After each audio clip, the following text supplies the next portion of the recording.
Hello kapisnan, adobo naman ang aton natuon, but before that, I am kapisnan.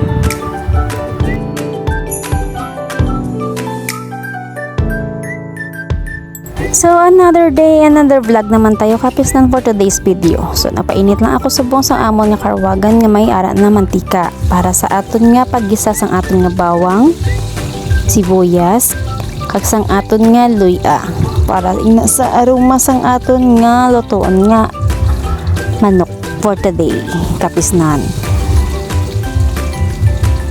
So gisa-gisa lang tayo kapisnan hasta nga makuha mag-amoy na ang aton nga panakot nga ginbutang. So gilas ko na ang sibuyas.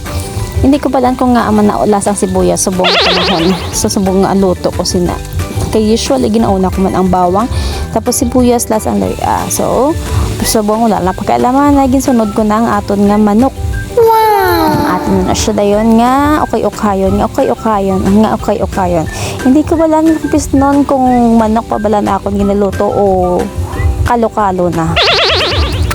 Sige ko siguro nga lugay kapisnon daw kalo-kalo na ginangwa sang aton nga adobo nga manok. So ara na naman gin fast forward ko lang, okay kalo-kalo na naman ina para maluto ng kanon iced tea ang aton nga manok nga adobo nga manok. So gin takpan na naton ang aton nga ginaluto kag maghulat na lantasang magbukal or magmamantika muna para matimpla ta siya sa aton nga panako. So takpan ta danay ka nagkatuko danay sa akon nga bata kapag umangkon. So nagadugsing sila sa sulod sang kwarto pa kita mo nag-enjoy ang akon nga pag umangkon nga baby. Mapuli na ina sila sa Mindanao tomorrow bukas. So dalo gali ko sa akong bata kay sige siya tinangis kay syempre ginaturing niya gid nga manghod na ina ang iya nga pag umangkon para siya manghod niya na ina. Naloya ko sa iya kay hindi siya tani gusto nga mapalayo sa iya manghod pero wala kita mahimo kag wala kita sang right para mag-decide.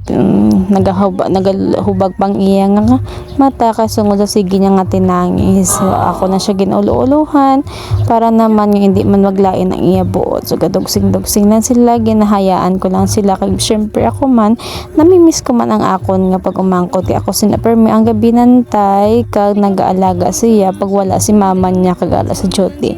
Diri sila subong star sa amon nga balay sa muna nga daw kaluya gid ko lakat na sila. Siyempre naluyahan man ang akong bata lantawan nyo nagalain gyapon niya buot nga daw mahibi naman siya kaya hindi ingid niya gusto nga palayo sa iya banghod naman na nga naluoy gid ako sa iya magtulok.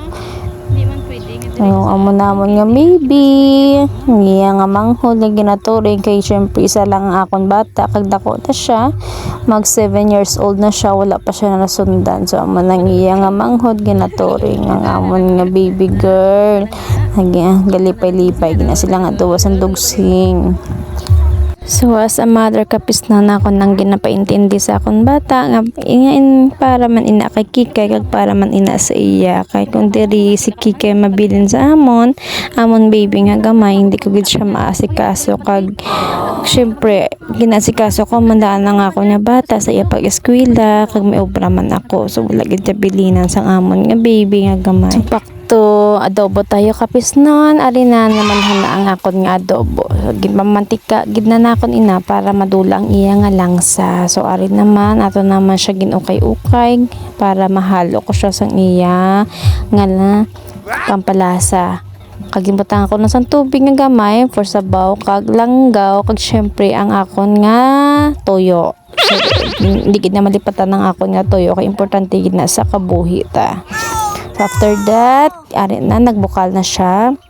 Ako na siya gintimpla kag ako na siya ginbutangan sa paminta, asin, bitsin para naman pampalasa. Saka may ginbutangan ko na lang siya asukal kapisnon para naman balance yung lasa niya. So after that, kapisnon nato na lang siya dayon nga hulaton nga magbukal siya liwat na sa nga maluto ng aton nga manok kag magkapit ng lasa sa aton nga manok. So dara muna na ka siya kasimple kapisnon magluto kami. So ara na maluto ng akon nga adobo. So una ko na lang ginkuhaan ang akon nga bata kay para may sabaw siya kag saka ko na kinbutangan sang sili. Ara nga mon nga baby, gawlat na siya sang pagkaon. Amon ang cute-cute namon nga baby. 7 months old. Hulat na siya sang iya nga kanon kay buyag-buyag ina siya magkaon. Sa hulat ako nilabhan sa lagwa pero okay lang na makapaghintay kumbaga. Akon baby na dangol cute-cute. Kanyan siya ka hyper sa amon. So dami miss ko na siya gani. Kapis noon pero late na ko na gani sini nag-edit sang amon ng mga video. Wala na sila diri sa bong siguro mga 2 weeks na. So namaguhan ako sa amon nga balay ngay malinong na wala na kami sang baby nga balantayan kag baby nga ugtasan. So amo na ni amon kapis noon nga akon nga adobo nga naluto na. So magkaon na kita, ara na siya, yehey, kaon na kami, kapis nun. Thank you sa pag-upod sa amon nga vlog, kagkali ang akon nga bata, ara sa luyo ko, sa piyak sa amon nga lami, sa gakaon man. So, amo lang ina for today's video, kapis nun, thank you sa pag-upod sa amon nga vlog. Goodbye!